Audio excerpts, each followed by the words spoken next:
ayer y durante estos días han ocurrido cosas a nivel eh, político, obviamente, sí, en el Ejecutivo, en el Parlamento también, que dan mucha tela que cortar alrededor de este asunto que ya lo abordaba el profe y que vamos a complementarlo nosotros también un poco más extenso en el comentario, a pesar de que en el editorial el profe pues lo resumía con mucha precisión sobre todas las aristas y sobre todos los temas que están relacionados alrededor de este asunto tan particular, ¿no?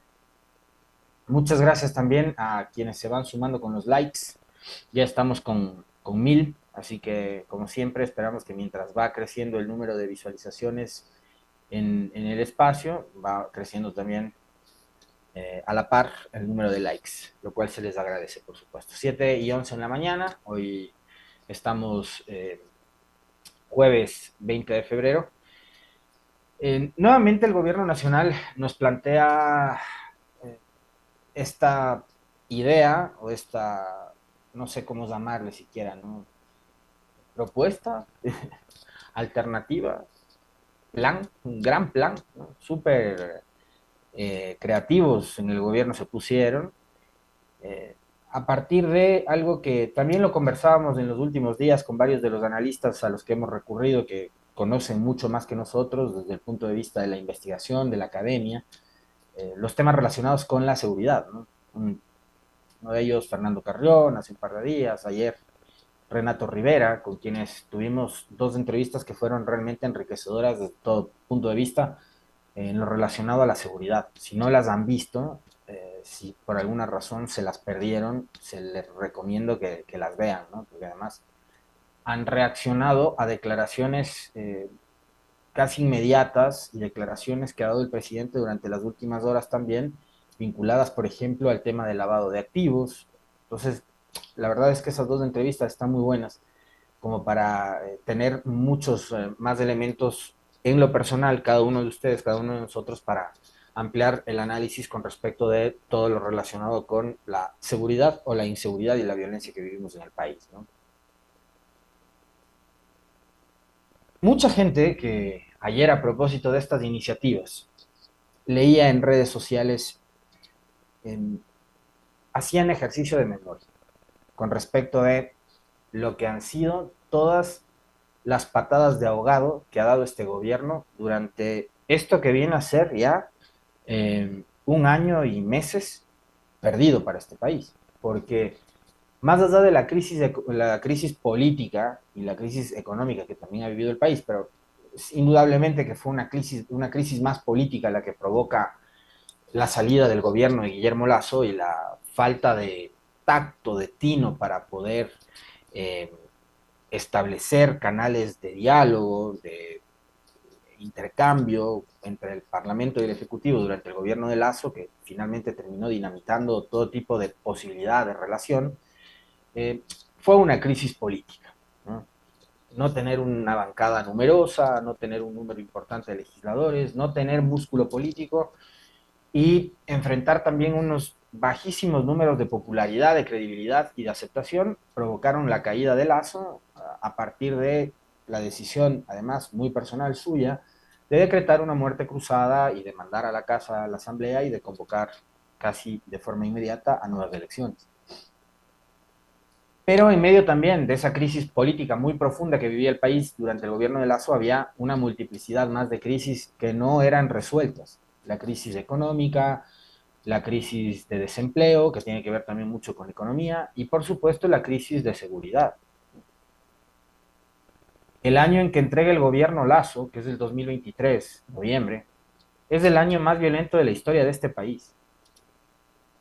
Y como lo han dicho los analistas, como lo recordaba ayer Renato Rivera, el 2024 en que se aplica esta suerte de guerra interna, podemos decir o mencionar el Plan Fénix, que es un tema que no existe, un plan que no existe, que en la realidad sabemos que es una serie de documentos que contienen resumen de los operativos, de los patrullajes, de las intervenciones de Fuerzas Armadas y Policías, pero que no contiene una estrategia, ¿ya? O sea, el Plan Fénix como tal es un archivo de operativos, pero no es un plan ni es una estrategia, ¿no es cierto? Entonces, eh, por efecto de esos patrullajes, de esos operativos, y como bien lo catalogaba Renato Rivera ayer, más fue un plan de comunicación política, un plan de marketing político que un plan de comunicación de seguridad.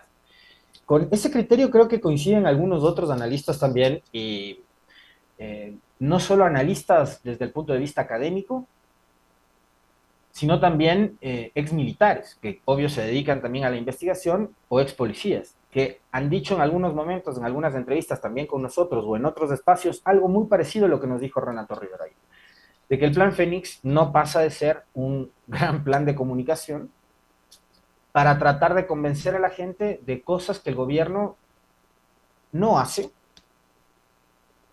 pero con esa millonaria inversión o gasto en publicidad, pues nos hace creer que en efecto sí está haciendo, ¿no? Pero a la larga es eso. Y yo coincido plenamente con la visión de todos estos analistas que consideran que el plan Fénix es más un plan de marketing político y de publicidad que un plan de seguridad, que como tal no existe, sino lo que ese montón de papeles que dio la señora Palencia durante el juicio político, que tenían que ver más con lo que les decía hace un momento, ¿no? Un archivo de todos los operativos y los patrullajes que hacen policía y militares.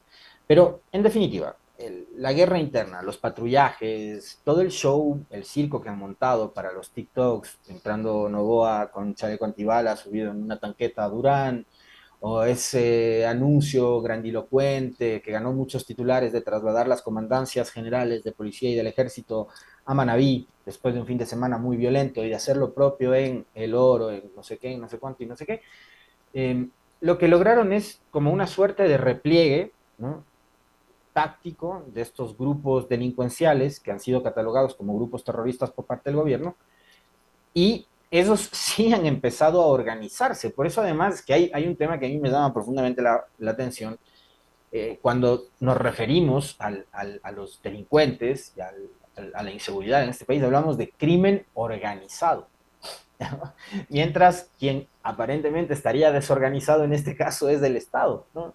Pero el crimen sí está organizado. Entonces, como está tan organizado el crimen, ellos sí se replegaron y tuvieron, digamos, una visión, si se quiere, un poco más táctica y más estratégica que las propias fuerzas de seguridad de nuestro país. Empezaron a migrar, a ocupar otros territorios, a pelearse por otros territorios, a establecer otro tipo de mecanismos que ya no sea solamente y únicamente los asesinatos o los sicariatos para amedrentar, para atemorizar a la población o para conseguir sus objetivos, sino empezaron a recurrir a las extorsiones que se incrementaron en un porcentaje elevadísimo, o a las vacunas, como se les llama también, y a los secuestros, ¿no?, que es de donde también están obteniendo muchos recursos. Delincuencia común, entre comillas, pero que también tiene la participación de estos grupos de crimen organizado. Ellos sí están organizados, a diferencia, insisto, de lo que pasa con el Estado, que es una serie de intentos improvisados por tratar de contener al crimen organizado. Y creo que por ahí podríamos también partir, ¿no?, de este hecho y de este anuncio, de esta decisión, entre comillas, del gobierno, que no pasa además por una decisión del Ecuador, ¿no? Esto es de locos, de lo que vamos a hablar, de lo que estamos hablando y de lo que hoy está debatiendo el país, es una verdadera locura y es una verdadera tontería. Es que hay que llamar las cosas además como son, y esto es una tontería. Entonces, les decía yo que a propósito de estos anuncios y de estas propuestas de ideas maravillosas que tiene ADN y el gobierno de promover o de convocar a la participación de fuerzas militares extranjeras en nuestro territorio, en nuestro país, mucha gente empezó a hacer un ejercicio de memoria. Entonces, en las redes sociales había quienes decían, bueno, nos incrementaron el IVA al 15% con el cuento de que eso iba a servir para la guerra interna. ¿De qué ha servido? Ganaron la consulta popular. 9 de las 11 preguntas de aquella consulta del 21 de abril del año pasado tenían que ver con la seguridad. Una de esas preguntas, algunas, ¿no?, pero una sobre todo fue promovida incluso en una consulta popular en febrero del 2023 por el gobierno de Guillermo Lazo, como también la gran solución a los grandes problemas de inseguridad y de violencia que vive el país, que tiene que ver con la famosa extradición. Estamos a poquísimos meses de cumplir un año de esa gran victoria por goleada, uso sus propias palabras, presidente Novoa y señores de ADN. Ustedes ganaron supuestamente esa consulta popular por goleada, dijeron 9 de 11. Perdieron dos preguntas, una relacionada con el tema de los tratados bilaterales de inversión, otra con temas laborales. Pero las preguntas sobre seguridad las ganaron todas, por goleada además. Yo en esas preguntas de seguridad les di el sí. ¿Ya? Y era el sí convencido de que iba a pasar lo que está pasando además. No convencido de que ese sí iba a servir o a funcionar. Era ratificar el hecho de que esa consulta popular, como la ganó Novoa, y si la hubiera ganado Lazo, no iba a servir para nada. ¿Ya? Y le estábamos dando con el sí, muchos como yo, un cheque en blanco al presidente y al gobierno para decirle, a ver, toma, ya tienes, ganaste las preguntas de seguridad, hazlo. La Asamblea, de igual manera, cuando le permitió que incremente el IVA, de alguna manera podemos discrepar quizás en el fondo, ¿no? Pero en las formas, lo que le estaba diciendo al presidente, necesitas plata para combatir contra la delincuencia, toma, tienes 15% de IVA. Ok, ganó la consulta, aprobó el IVA. Los ecuatorianos además le dijimos que sí también en consulta popular, después de todo el procedimiento que se llevó adelante en la Asamblea para permitir la participación de los militares en las tareas de seguridad. Le dijeron que sí. Nosotros los ecuatorianos en consulta popular le dijimos que sí. A ver, saca a los militares para combatir a la inseguridad. Le hemos dado todas las facilidades al presidente Noboa y a su gobierno para que trabaje por la seguridad. ¿Qué han conseguido y qué han logrado? Nada. Los resultados en materia de seguridad en este país son realmente paupérrimos y son críticos. ¿Y son críticos por qué? Porque, como lo vienen señalando los estadísticos, como Carlos Oporto, por ejemplo, a partir de esta escalada de violencia que ha experimentado el país entre enero y febrero, lo que va de febrero de este nuevo año 2025, habiendo superado en menos de un mes y medio las 1.000 muertes violentas, significa que el Ecuador podría este año alcanzar las 10.000 muertes violentas si es que seguimos a ese ritmo. Y con eso superar con creces lo que había sido hasta ahora, el 2023, el año más violento de la historia de este país. ¿Eso qué significa, mis queridos amigos? Que las políticas integrales de seguridad simplemente no existen. El plan Fénix no existe, o si existe, existe únicamente en las pequeñas cabecitas y mentecitas del señor Novoa, de la ex ministra Palencia, del actual ministro Buenaño, del señor Lofredo y de todo su equipo de seguridad, del bloque de seguridad del gobierno. Seguramente el plan Fénix existe único.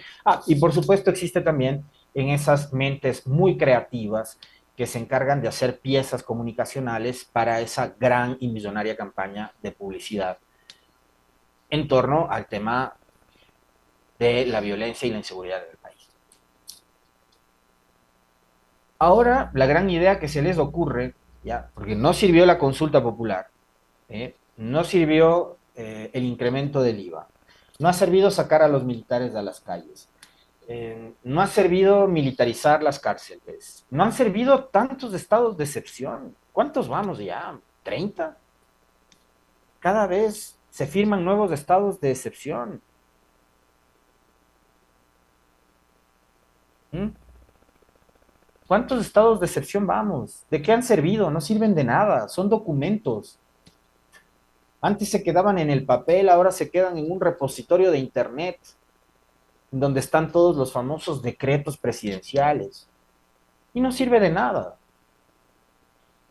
Y por el contrario, todo esto, para lo que sí ha servido, es para generar mucho miedo, pero no miedo en los delincuentes, sino miedo en la población. Es decir, cuando le hablen de seguridad, cuando, por ejemplo, a la familia de los 4 niños de las Malvinas, a la familia de Carlos Javier Vega y a la familia de una veintena de desaparecidos en medio de operativos militares y policiales, cuando les llegue toda esa publicidad invasiva del Plan Fénix y del gobierno nacional, ¿qué pensarán? Si sus hijos desaparecieron, si sus parientes desaparecieron en manos de integrantes de la fuerza pública. Entonces, para lo que sí ha servido todo esto es para generar miedo y para generar temor en un cierto sector de la población. En otro no, porque cree que lo importante es que los militares y los policías salgan a matar. Y por eso, a pesar de todas las cosas que se han analizado, a pesar de todos los argumentos, a pesar de todas las revelaciones nuevas alrededor de el tema de los niños de las Malvinas, hay gente que justifica lo que les pasó y que dice, bien está, criminales han de haber sido. Son 4 criminales menos, aunque ustedes no lo crean, y seguramente muchos de ustedes se habrán encontrado con comentarios de ese estilo. Gente que justifica la violencia, el exceso de la violencia promovida no por los grupos delincuenciales, obviamente, sino promovida por la fuerza pública de este país. Y eso tampoco habla muy bien de nosotros como sociedad, porque la desesperación que tenemos por volver a ser un país, entre comillas, de paz, o un territorio de paz, nos está convirtiendo en personas absolutamente insensibles. Que como les digo, de alguna manera, cierto sector de la población justifica lo sucedido con los 4 niños de las Malvinas y justifica operativos en donde desaparecen ciudadanos en manos de integrantes de la fuerza pública. Y para eso no están ni policías ni militares. Y este es un tema realmente lamentable, muy doloroso.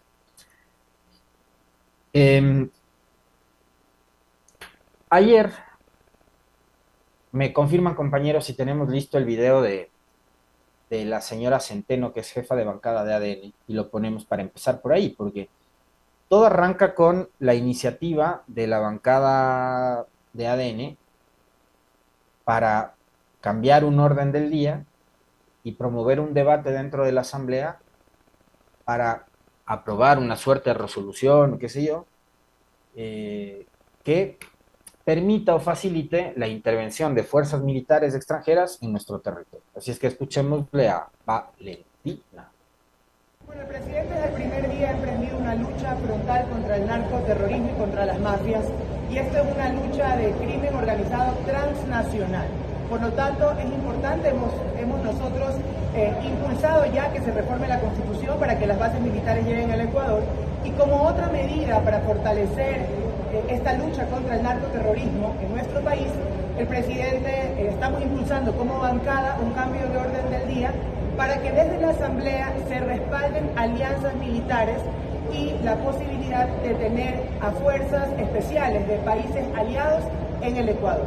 Esto es plenamente constitucional, implica una negociación con países aliados para que luego la Asamblea ratifique dicha negociación y esas alianzas militares pues puedan ser una realidad. Esto no implica intromisión en asuntos internos, no implica venir a poner bases militares extranjeras al Ecuador, lo que implica es la cooperación a través de fuerzas militares de países aliados con las fuerzas del orden en el Ecuador para poder enfrentar al crimen organizado transnacional, que como digo ya no son grupos delictivos locales, sino que trascienden a las fronteras. ¿Cuáles serían esos países aliados? ¿Qué países son esos países aliados de Ecuador?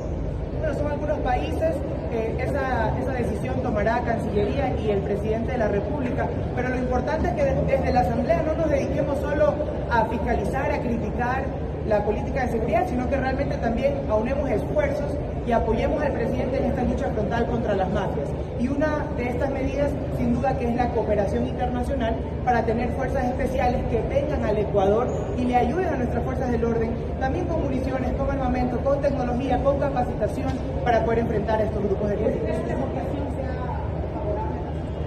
Por supuesto que sí, vamos a estar muy vigilantes de quienes apoyen este cambio de orden del día y quienes respalden también esta política de cooperación, que como digo, es también el clamor ciudadano.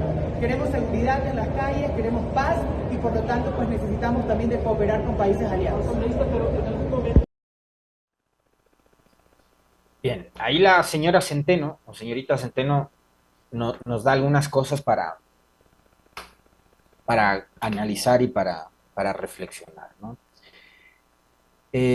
Adicionalmente, y minutos después, el gobierno nacional, a través de la cuenta oficial de la presidencia, emite un comunicado. ¿Qué dice? Gobierno propone el ingreso de fuerzas especiales internacionales para reforzar la lucha contra el crimen organizado transnacional. El gobierno nacional plantea de manera temporal, y en el contexto de la guerra declarada contra el narcoterrorismo, la incorporación de fuerzas especiales de países aliados para apoyar y potenciar las acciones de las Fuerzas Armadas y la Policía Nacional. Las mafias y el narcotráfico operan en redes internacionales, por lo que es necesario actuar juntos para combatirlos de forma más efectiva. En ese sentido, el presidente Noboa dispuso a la Cancillería que, respetando el marco constitucional y utilizando los canales diplomáticos correspondientes, realice los acercamientos para coordinar esfuerzos y establecer acuerdos de cooperación para este objetivo. Enfrentar un enemigo común, las mafias y el crimen organizado, requiere unidad y decisiones firmes. Esta propuesta, junto a otras acciones lideradas por el gobierno del Nuevo Ecuador, busca fortalecer la seguridad del país. En este contexto, se exhorta a la Asamblea Nacional a pronunciarse sobre esta y otras iniciativas como la reforma parcial al artículo 5 de la Constitución, que busca eliminar la prohibición de establecer bases militares extranjeras en el país. El gobierno nacional sigue firme en su compromiso de proteger a los ciudadanos y garantizar un Ecuador más seguro para todos. Aquí habla de bases militares del señor Noboa, ¿no? Ustedes están viendo. Habla de bases militares. La señora Centeno en su declaración decía que no necesariamente tenía que ver con eso. Entonces, yo sí creo que de entrada deberían como ponerse de acuerdo. ¿Qué mismo es? ¿No? Después, el presidente le dice a la Cancillería, ¿no?, que le ha dispuesto que, respetando el marco constitucional y utilizando los canales diplomáticos correspondientes, haga los acercamientos para coordinar esfuerzos y establecer acuerdos de cooperación con este objetivo. Es decir, todavía no tienen, digamos, no tienen nada en concreto. Le dice, anda a ver qué países podrían estar interesados en intervenir militarmente acá en Ecuador. Hay un delegado diplomático, el embajador de Italia, que ha sido un actor político muy participativo en los últimos días. El día mismo de la elección, desde la cuenta de Twitter o de X de la Embajada de Italia, se emitió una alerta y una alarma innecesaria, diciendo a sus connacionales, a los ciudadanos italianos de la comunidad que vive en Ecuador, mucho cuidado con circular el 9 de febrero por Quito porque podrían pasar cosas. ¿Qué sabía el embajador? ¿Qué sabe el embajador? Ayer dio una entrevista y el embajador repitió las mismas cifras del presidente Noboa con respecto al tema del lavado de activos, 30.000 millones de dólares.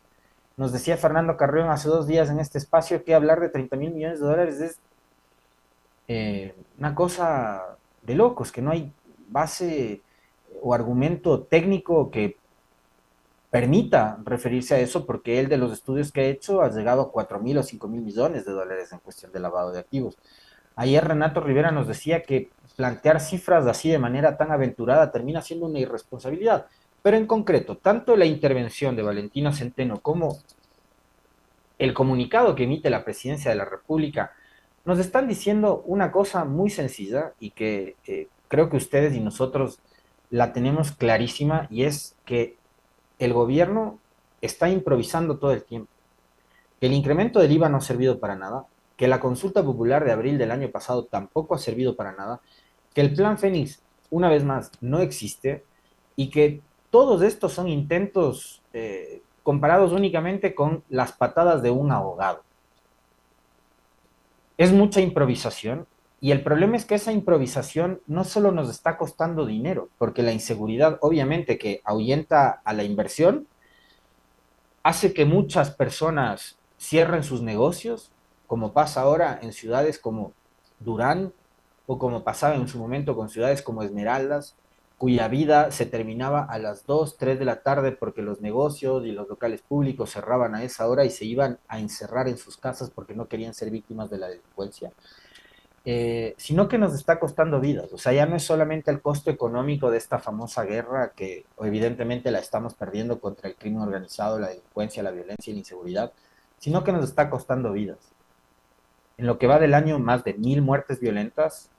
Esta semana también salió una nota de prensa que la publicó el portal digital de Ecuavisa, que hablaba a propósito del asesinato de esa pequeña niña de 2 años en El Oro, que 61 menores de edad habían sido asesinados en lo que va del 2025, y 9 son niños, 61 menores de edad. Las víctimas tenían entre 0 y 18 años de edad, según cifras oficiales. El 90% eran adolescentes y 9 eran niños. Estos son datos publicados en una nota en la web de Coavisa que tienen como fuente datos correspondientes de la Policía Nacional.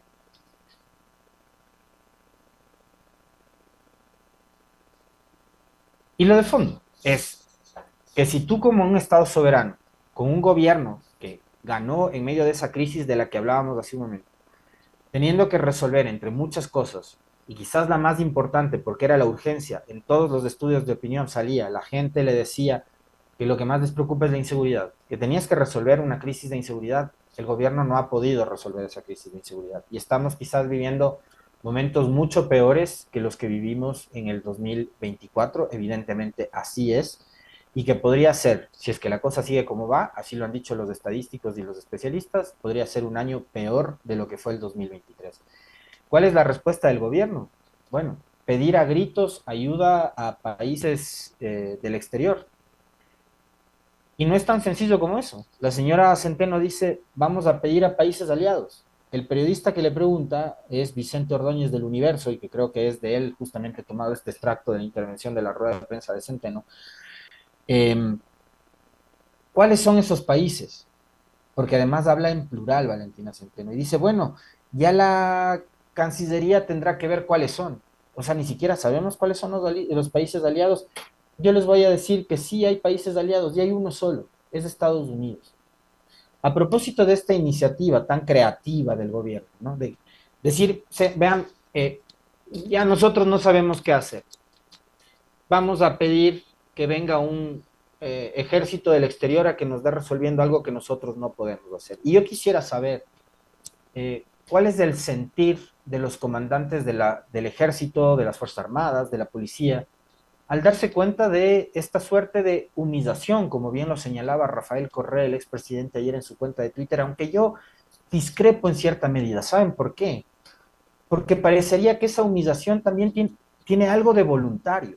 Es decir, y ustedes lo conocen mejor que yo, porque lo han visto, lo ven en las noticias, en sus pronunciamientos, en su complicidad, que los militares y los policías parece que están muy cómodos con esta forma de gobernar de Novoa, que hasta han hecho pronunciamientos en el orden de lo político, como por ejemplo en la disputa entre Novoa y Abad, que dan cuenta del respaldo político que la fuerza pública le está dando a Novoa en un conflicto personal, que tiene que ver mucho con la política, sí, también.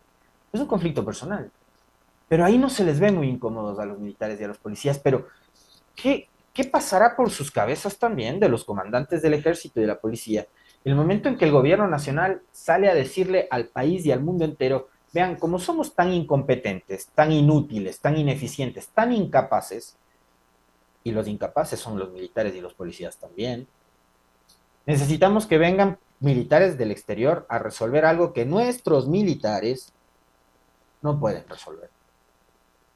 Comandantes del ejército, de la FAE, de la Armada, me encantaría saber cuál es su opinión. Ahora que el gobierno les está exponiendo a ustedes ante el país como unos completos inútiles.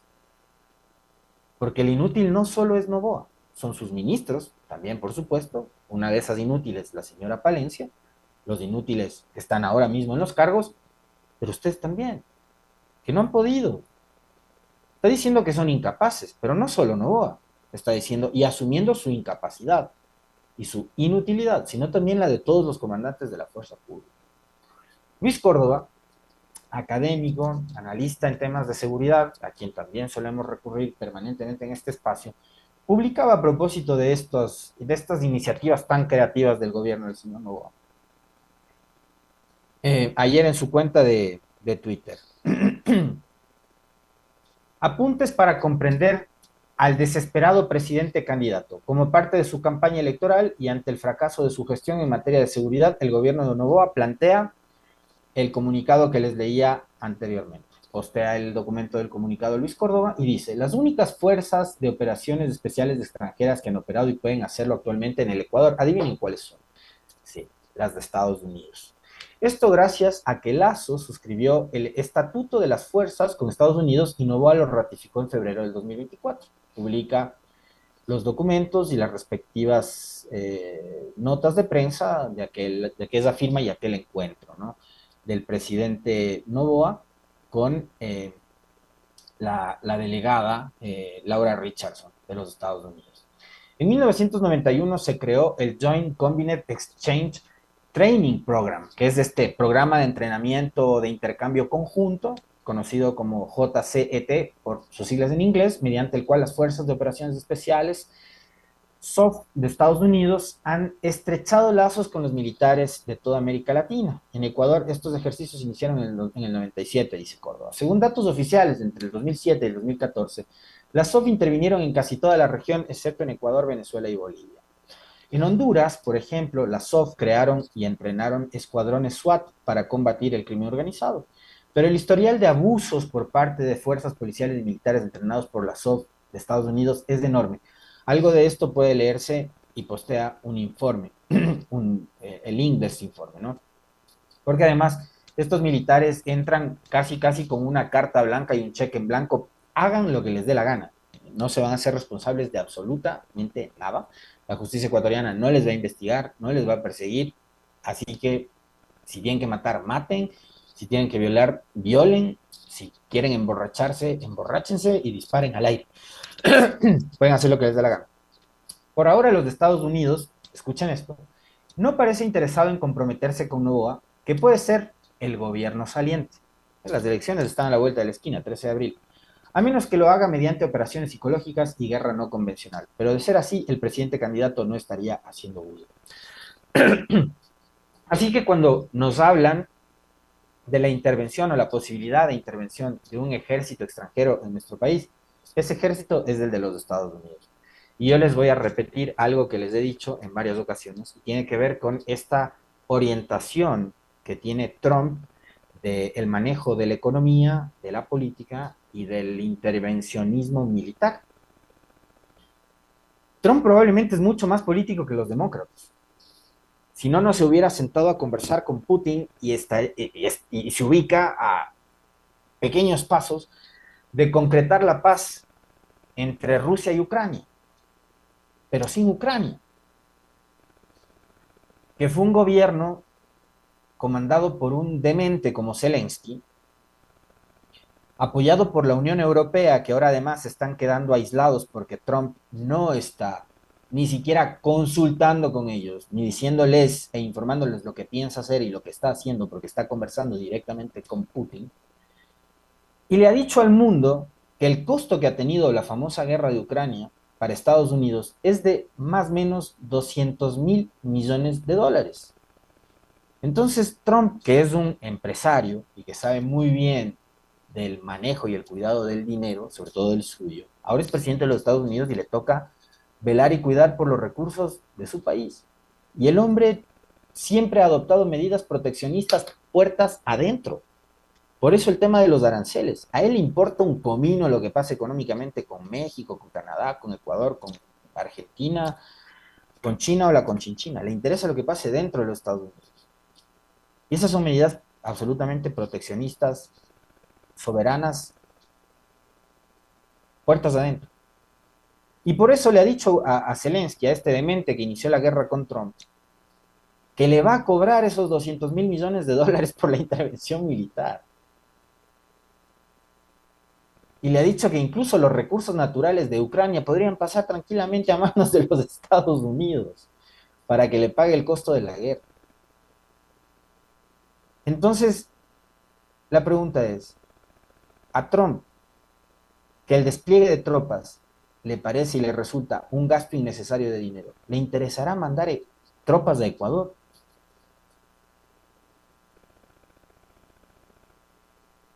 La respuesta es no.